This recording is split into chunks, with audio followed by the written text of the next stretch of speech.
当灾难悄无声息地降临时，处于食物链顶端的人类究竟会有多么的渺小？而这次史无前例的洪灾，却彻底暴露了美国政府的不作为和没担当，甚至在个别资本大佬的面前，他们自己的切身利益才最为重要，最后导致卡特里娜飓风在新奥尔良市登陆，造成了2000亿美元的经济损失，100多万人流离失所，无家可归。灾难过后的第12天，救援队才划着小船赶到，可整个城市都被洪水淹没，变成了一座空城。灾民已经对政府丧失了信心，宁愿留下涂鸦向上帝祈求帮助。God help us。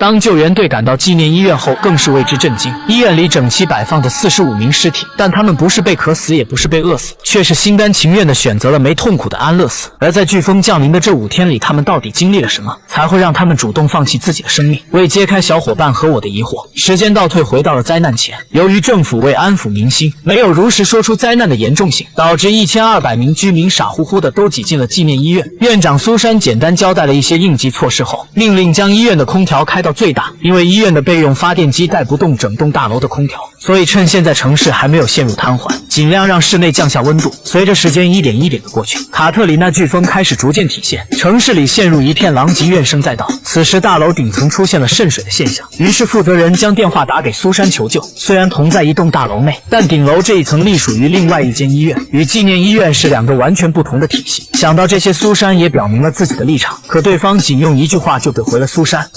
We had instant commander for the hospital, yes? Yes. So I'm asking, is everything all right?